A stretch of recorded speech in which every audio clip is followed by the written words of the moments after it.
we will first focus on the hormonal therapy. So what are the goals in hormonal therapy? I think one misconception which I have seen among the healthcare providers is they may see the provision of hormone as balancing the hormonal levels in the body of transgender. That is not so. It is not. There is no like hormonal imbalance. What we are actually doing is, for example, in transgender women who identify as a women, uh, there, because of their biological sex, because they were born biologically as a male, they may have the male hormones. So we have to actually provide female hormones so that there can be feminizing effect on the body. So that is the reason we are providing the feminizing hormones. So so the so using the term like even say hormonal imbalance is not a then right thing. Some people, they may also use the term hormone replacement therapy, but again, because the HRT or hormonal replacement therapy is coming from uh, I think gynecology, because there we provide hormonal replacement therapy for people who have attained menopause. So again, like there is so it's appropriate terminology is actually providing gender affirmative hormonal therapy, not we are not correcting hormonal imbalance. We are not actually doing any HRT, hormone replacement therapy. Okay, so again, these are the two main goals. One is the physical changes, so that the feminization process in the body, which will make the person to be seen oneself as a feminine person. In the case of trans feminine person, or in the masculine in case of the trans masculine person. One important effect of the hormones is also it improves the mental health. Of course, both directly and indirectly. Indirectly, because now people, they may feel more aligned with the psychological gender and also the physical appearance. Okay, I think yeah, very briefly about about the regimens available.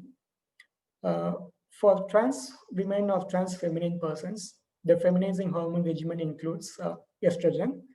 If the person has not undergone uh, surgery, for example, if the testis, the external genitalia is not removed, because the testis will keep producing the testosterone.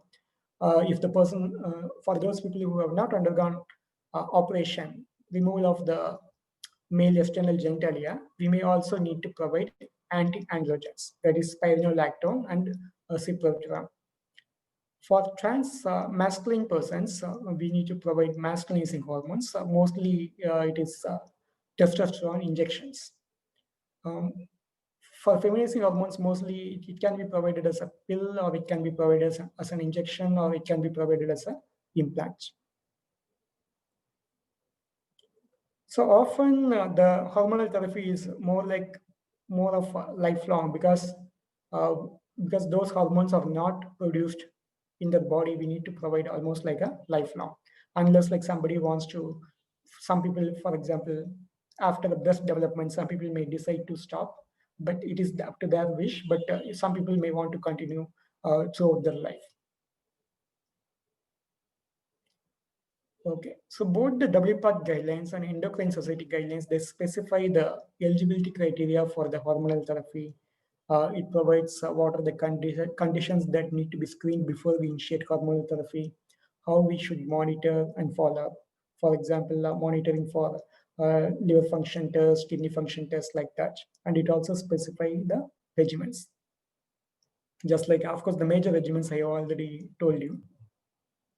So that is briefly about the hormonal therapy. So previously there was one concept called triadic therapy. So what they call like triad means initially the person needs to undergo what they called real life test. The person has to be in the clothing of the desired experienced gender for at least a year, and then the person is provided hormonal therapy, and then the person is provided surgical therapy. So that was called as triadic therapy, but that is no longer the case.